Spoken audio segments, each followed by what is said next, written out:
All right, welcome back to Cobalt Black Gaming. I'm your host Cobalt, and today we are going to be playing some Grind Survivors. This is the game where Doom and Diablo had a baby and it was raised by vampire survivors. So I think that actually covers pretty much the vibe of the game. It's pretty awesome.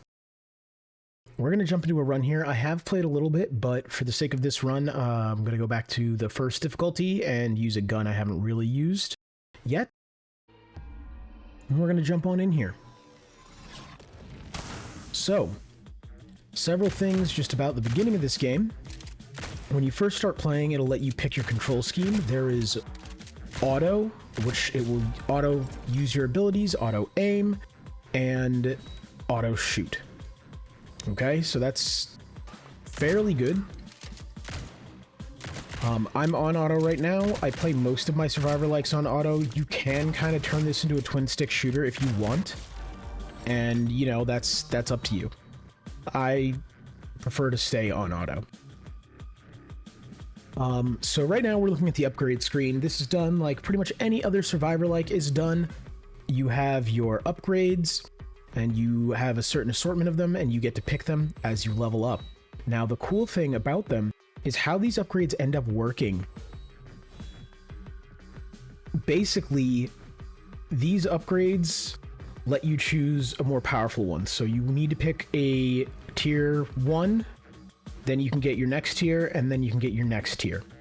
This will essentially end up compounding on whatever the properties were from the first one. So right now I've gone with cursed damage, cursed status effect, and bounce, so that my bullets bounce from enemy to enemy when they are shot. Or at least they have a chance to. As you saw right there, they didn't, but we'll get some more upgrades and that'll get started. So also being on auto, I have auto reload and everything. I pretty much just have to control where to walk, hence why I'm playing it like Survivorslike. Again, you can turn this more into a twin stick shooter, and that is completely up to you. So we're going to keep pushing into this upgrade tree. So as you notice, XP drops from enemies just like in any other Survivor like.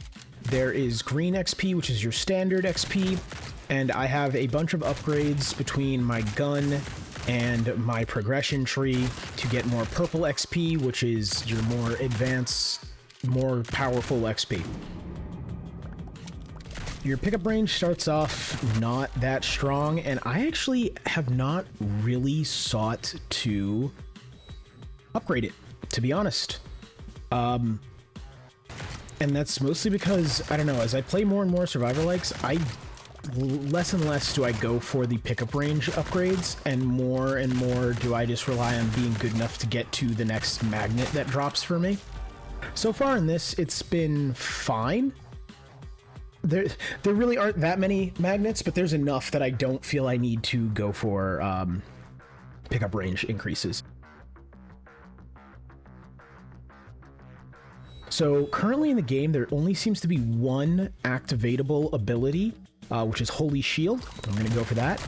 And it gives you a little overshield, so I can take one hit and receive no damage. And I can upgrade it with more and more shield charges, so on and so forth. So I can take more hits and still receive no damage. I imagine that by the time this game hits the next, stage in its production, there will be more abilities and things, but for now it's just that one. And something to be known is this game is currently in playtest. This is not even a demo. So just keep that in mind if you want to apply for the playtest on Steam and play this game. That is as far as this game has gotten. Granted, as far as playtests are concerned, this is a very polished, well-done one. I haven't really found any bugs or had any kind of glitches or crashes or anything bad like that. The game feels very polished already. So I'm super, super excited to see what this game turns into by the time we hit demo and then maybe early access. And I actually kind of hope the next phase is rather soon, because this game has been just a phenomenal game to play. I've only been playing it for like the past hour, but I've been loving every minute of it. And it is definitely one of those Survivor-likes where every time you finish, you're just kind of sitting there and you're like, no, but wait, one more run, and that's all you really want. So, you know, they definitely have a good gameplay loop here and a good feeling around the game, which is pretty awesome. Plus, let's be honest, I don't know if you can hear that, but the soundtrack slaps. It is very Doom-esque. Oh boy, we just disintegrated. That was an elite. He just ceased to exist. Cool, we'll take it.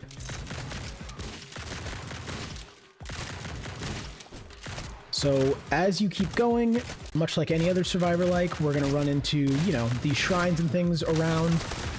There is no minimap as of yet, which I kind of wish there was like a small one, maybe in the bottom corner, but I mean, these games tend to not have those anyways. I kind of just wish they all had one, but that's just me. So far, yeah, you just kind of get these off-screen warnings of, hey, go over here to collect this thing or that thing. You follow those. You follow those until you get your awesome thing at the end. Okay, I don't know what I've just done to this shotgun, but it's firing like crazy and I'm loving it. We're gonna add bounce efficiency. I'm not too worried about the holy shield right now. So what I just picked up was Hell Dust and then Ash. These are both of your meta progression currencies. They are what is necessary to upgrade your weapons as well as your own skill tree. So far, I've only seen 3 types of weapons in this game. There's a revolver, there are SMGs, dual-wield SMGs, akimbo, if you will, and there is, well, the shotgun that I'm using currently. The way these weapons work is actually very interesting. So if you've noticed, I may have picked up 1 or 2 weapons off the ground. Within a run, that doesn't really matter. It's not gonna affect this run. However, when I get back outside of my run, there are several different ways to upgrade your weapons. One relies on kind of wood chipping feeding it other weapons of its same rarity and tier. Another one relies on kind of gambling for your rolls on your weapons to see if you can get them higher. And another one just simply empowers the weapon, however, it has a chance to essentially brick the progression of that weapon every time you empower it. That system, I don't know how crucial that is, and I feel like if it is crucial towards later game progression, they kind of need to make it a little bit more forgiving. But I haven't really delved into it yet. I do have a legendary pair of SMGs that I use most of the time, and those are pretty cool. So right now we've hit, I guess what I would describe as like a boss event. These slightly stronger than normal enemies are the boss for this boss event, so I'm not too worried. But they're just going to keep rushing me until I kill enough of them that they realize it's probably a bad idea to be rushing me. The later ones have higher ranked elites and things, and the higher the rank the enemy is, the higher rarity weapons they will drop. So that is pretty cool, and it just follows a nice logic there, right? Nothing too complicated in how you get better and better weapons. You either get them to drop, or you make them, or both. Yeah, so far this game feels really good. Again, far beyond what I would have expected for a playtest. And it's super fun. I actually originally saw this game, and I saw a video, and the first video I saw, I was like, okay, that's kind of cool. But again, you know, I play a lot of Survivor-likes, so very often will I see, you know, a video or something about a new one, and I kind of just shrug. I'm like, yeah, but like I got Deep Rock Galactic Survivor, I got all these other Survivors, you know, do I really need to play this one? And the only reason I actually kind of shied away from this one is just, I find a lot of games, I find this aesthetic, this kind of barren hellscape aesthetic, to mean one of two things, and it's very 50-50. it either ends up feeling like, okay, you didn't put that much effort into the setting because all the effort has gone into the progression and everything else in the game, and it's a really good game, just like the background is kind of meh. And other times it's just they put no effort into anything, and it's just trying to be dark and gritty for no reason. This is the former. This is the former. Not that the background looks bad, to be very clear. I'm not trying to insult that. I just, whenever I see these hellscapes, it feels kind of played out to me. So it's very much so one of those things where I'm like, okay, what actually makes this good? You know, I decided to try it out this morning, and here I am making a video on it because it is that good. It is super fun. There are a couple of tabs outside the levels that suggest we will be getting other characters that are playable. Right now, you only have this kind of Helldiver meets Doom guy looking thing, which I'm completely down with. I love both of those franchises, so you're not gonna hear complaints from me. And I believe he has, like, unique abilities to himself, and, you know, the new characters will probably have their own abilities as well. So that is going to be very interesting to see how that plays with buildcraft and other things in the game. Purely because, you know, I think having multiple characters in a Survivorlike is not necessarily important. I just think it's really cool. I really like it.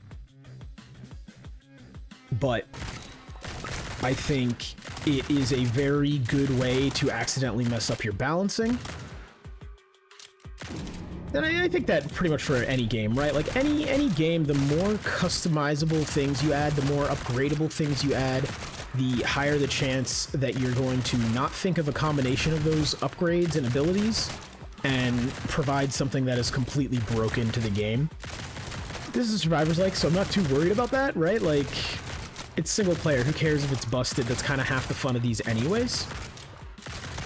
And that really just kind of comes down to what kind of game are they looking to make, right? Are you going for a Soulstone thing where it's infinitely scaling and you just kind of pop off and everything's super crazy?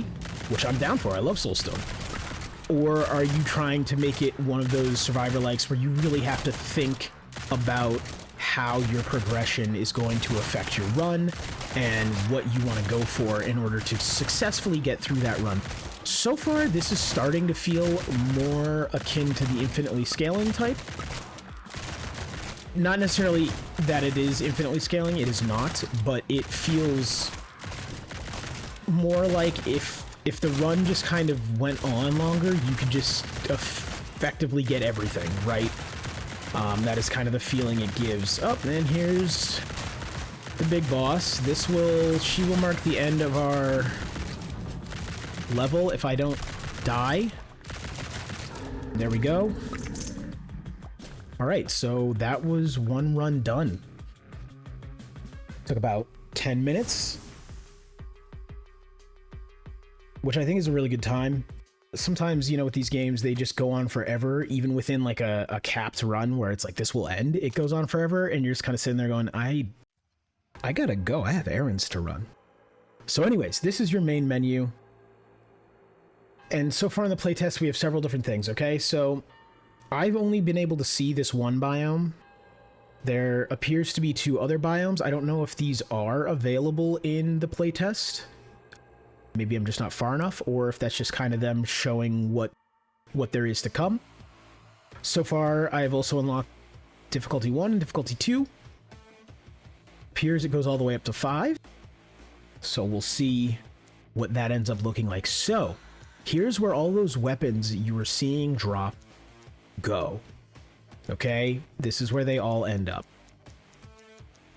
Now, the way this works is weapons have 2 things that are important. They have a rarity and a tier. If you look at this, it has a little diamond with a 2 in it. So this is a tier 2 weapon, and it is rare. And this is what I was using. Where my SMGs, it's a tier 1 weapon, but it's legendary. So you kind of will see basically multiple tiers and multiple rarities, and within the game there are ways to upgrade these. So here is the infuse station. Now infuse means you can take weapons of the same tier and rarity and put them into another one to upgrade the rarity. All right, that's very important. So let's go with this revolver. I haven't made a revolver yet, so let's start that. Okay, so I just put that one in there. That's my starting stock. We're actually gonna not do that. Hold on now. We're gonna undo that. We're gonna equip that again. We're gonna come back here. So I'm gonna look around at these actually. We're gonna equip one of these, and we're gonna go through, and anytime I find one that is just wildly better feeling, I'll swap to that. I don't know how important this is, but to me it has seemed very important to start off with the best stock I possibly can and upgrade that. So that is what I'm gonna attempt to do here. And it seems like it's gonna be this one. Yeah, okay. So we're gonna take that and we're gonna infuse it with 4 other weapons. That takes some ash and it takes those weapons. So it's been infused, and now we have a higher rarity tier 1 revolver. So when we go to infuse this one now, we have to use weapons of the same tier and rarity. So now I'm going to use that, and you can use a different type of weapon. So I can use the SMGs to infuse this. So now it is an even higher rarity tier 1 revolver. And then we're going to check these other 2 just to make sure I'm not going to do something stupid here. And we're going to bring this up yet again. So we've brought ourselves all the way up to an epic tier 1 revolver. I'd say this is going pretty well. Let's see if we can finish this out here.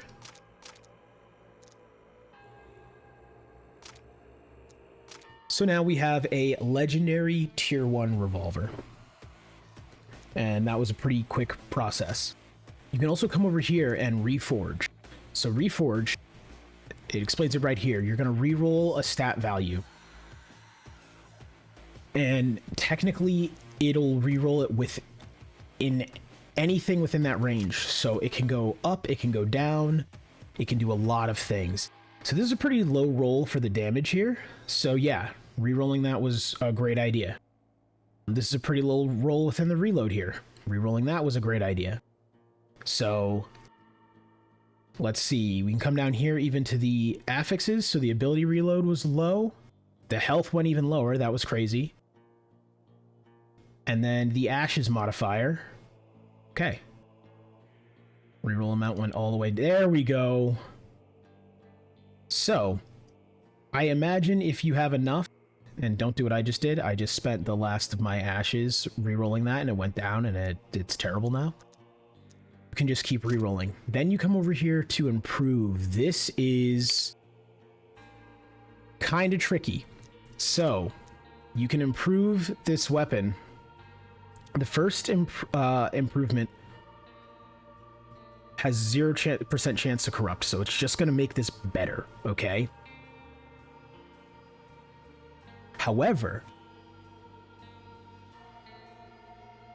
if I were to reroll this and come back out, I have a chance to corrupt the weapon. Corrupting the weapon will result in me no longer being able to do anything with the weapon, okay? I cannot improve it, I cannot reforge it, and I cannot infuse it. You can still play with it, but I can no longer make it any more powerful. So I think the best way to go about this is probably to infuse it up to the proper rarity and tier, or up to the proper rarity, then reroll your stats within it, then come over here and improve it until it gets corrupted. That is my thought process. I could be wrong about this. We have recycle here. So recycling lets you do exactly that. I can come over here and I can get rid of all of, I'm going to get rid of all of these tier 1s, okay? Because I have upgrades of all 3 of these weapon types. So I'm just going to get rid of them. That gave me a bunch of ashes. So I can come back here, and if I want to, I can attempt to improve this. I can attempt to improve it again, and it'll have a 25% chance to corrupt. Do I want to do that? Probably not. So we'll keep going. So here is the progression. It is a very simple progression skill tree. You need ashes and what was this? Hell dust or infernal dust, something like that. I wish it would tooltip. I think it's hell dust. You see it when you're in the level. You need both of those to buy a skill point, and essentially you just, currency is how you level up. You just mash this button till you have as many as you can, and you can kind of come down here and improve them.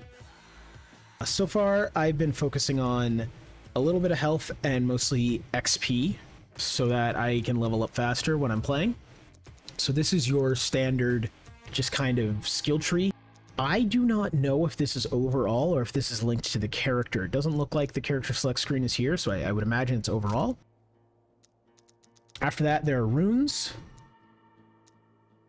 I don't know how you unlock these runes, but you can have them take effect at any time. So this is 50% chance to apply burn to enemies in your pickup range each time you travel 12 meters.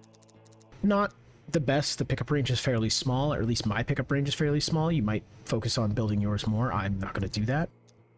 And then enemy movement speed minus 20%. So these are the ones I have right now. I'm not sure quite sure how you unlock them. I just kind of would like finish things and more would show up.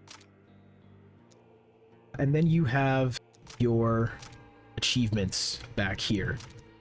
And so far I haven't seen those actually give you anything. It is the classic, it just kind of makes you look at it and click it so you can tell. There's a leaderboard. I'm gonna guess that I am not anywhere near on it, and that's fine. Yeah. 11,000 people are up to 202,000. Overview, I guess, is coming soon. So you can also select your character. Right now we just have Cascade. Long-range shooter, high rate of fire, prefers to engage enemies from a distance, staying safely out of their reach. Bulletstorm gives +2 bounce and plus 100% shooting range, converts all piercing to bounce. So it looks like there will be 3 other characters in the future that will probably have something different. But you can kind of see what I meant by Doom Guy meets Helldivers here with him. So now that we've gone over that, I think we're going to go back and go on a run with the revolver. I have not played it yet. We are going to do Tier 2. We're going to do difficulty 2, and we're going to see how it goes.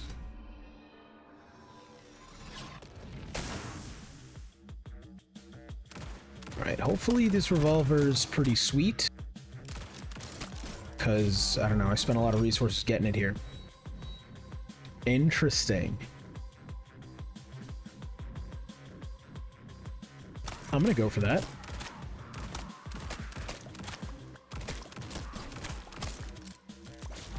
So, I'll go over what I was gonna go over in a second. I got interrupted, clearly. We're gonna do Piercer, and that's converted to bounce. So over here, you see a quest all the way on the right. Right now we have Butcher. And I imagine doing that might be what gets me those runes. But we are at 8,500 roughly out of 10,000, so we're just going to keep going with that.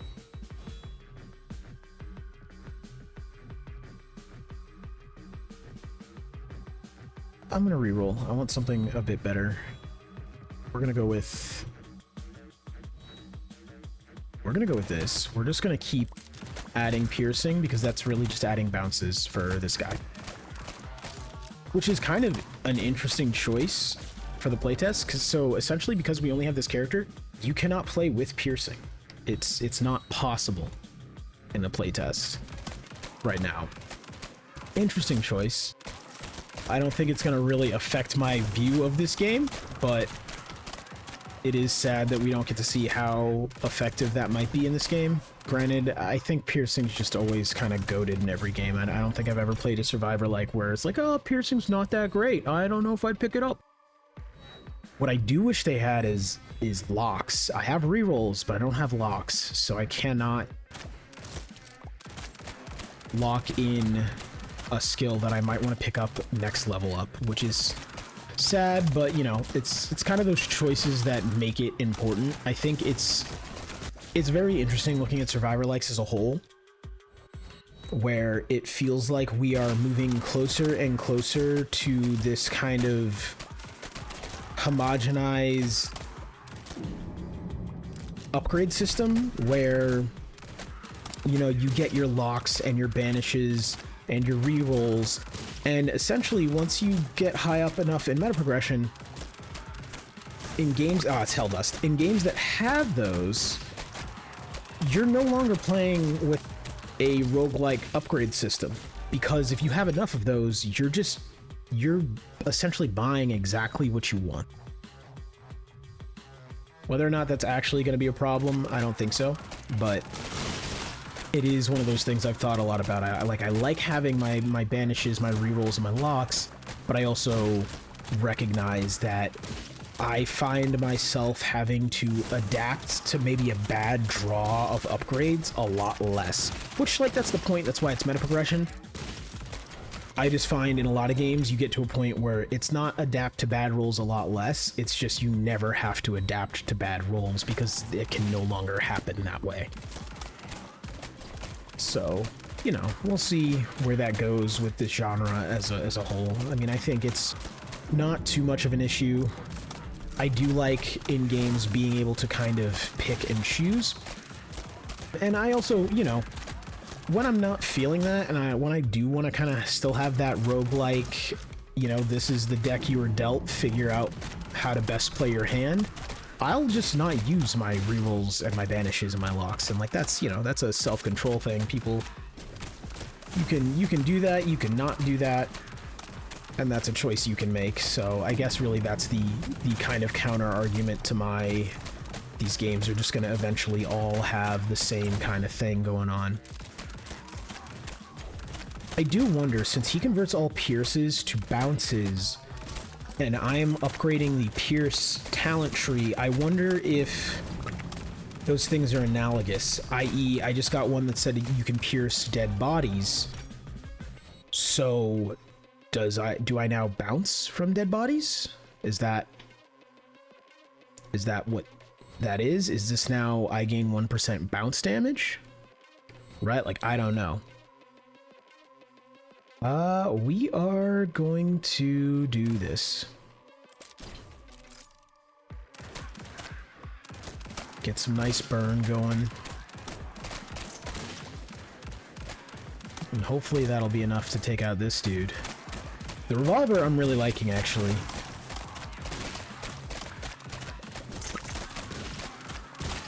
Although I haven't paid attention to whether the upgrades are that different weapon to weapon, and I really think they should be, because otherwise this feels like it's gonna feel just kind of samey, which is not necessarily what I want.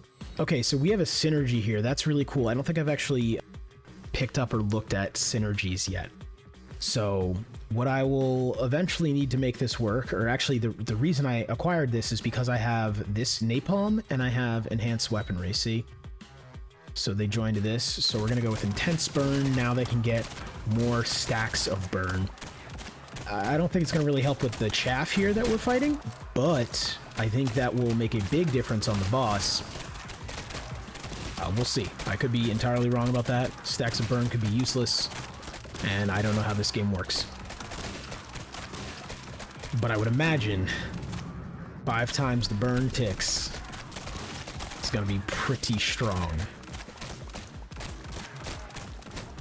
Kill 100 enemies without reloading. Interesting. Okay, cool. Didn't even know I was going for that little achievement, but that's dope that I got it.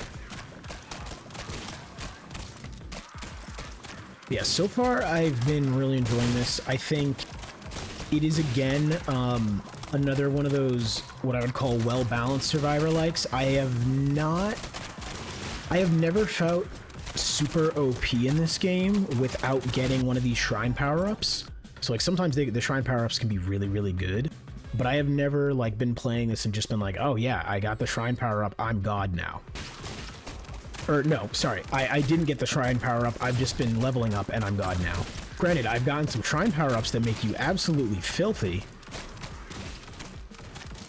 I have never just felt like leveling up alone has made me untouchable.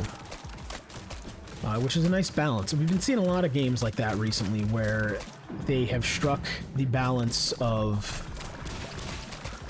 fun progression and fun kind of power fantasy, but also still kind of grounded in a certain facet of reality, I guess is what I would call it.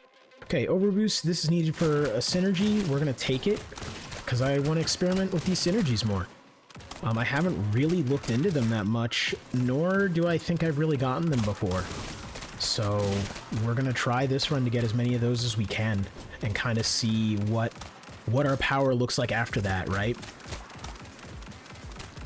So yeah, these burn stacks are doing work on this guy, which is very nice to see. It's odd though, so sometimes you just get like a random spawn boss, like what happened with him, and then other times you get the red square of you're locked in here with me. And then, you know, you gotta flip it on him. Each one of those loud pings is me taking damage. I really shouldn't be, but I am, because I'm actually starting to get overwhelmed. And dealing with this boss who's, you know, harrying me as I'm trying to handle everything else is not helping. We're gonna grab that.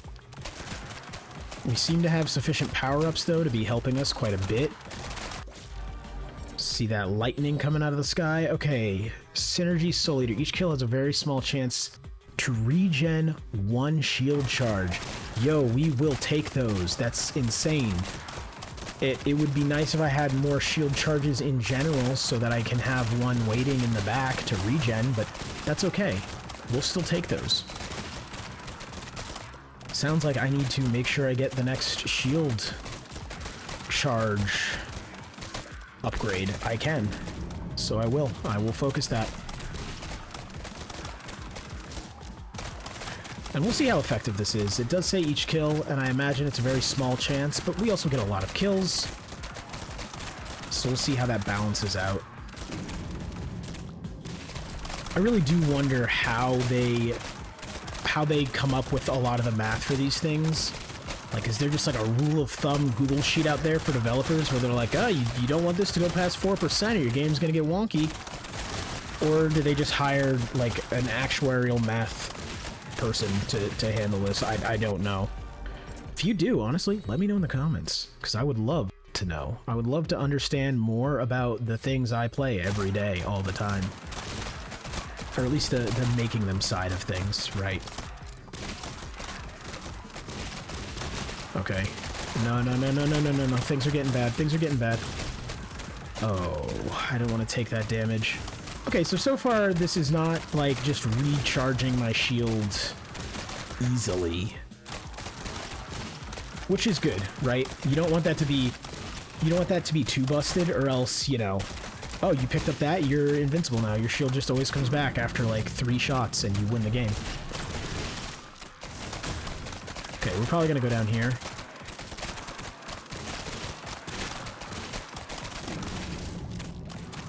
Alright. Yeah, I'm getting very overwhelmed with this revolver. The SMGs don't feel like this. They feel a little bit better at clearing. So did the shotgun. Which, I mean, right, it makes sense. The revolver is a single-shot weapon. Single shot and relatively, in comparison, low rate of fire, right? I probably really should have, instead of just beelining for synergies regardless of what they do, I probably should have paid a little bit more attention to how I was going to upgrade. But I've had fun this run. I'm okay with what's about to happen. He said, accepting his death, and then it never came. Like, I'm not gonna just give up, but... yeah, so far this game looks really promising. I really can't wait till it's in, at the very least, early access. I would love to see that. Love to see the other characters, just love to see what they're gonna do with it, you know? I think that's gonna end up being really cool. And there it is. All right. Well, thank you all for watching. If you enjoyed and you watched this far, it would be awesome if you would smash that like button and hit a subscribe on the channel. We're trying to grow right now, and every little bit helps. Yeah, and I will be back tomorrow with another video. Peace out.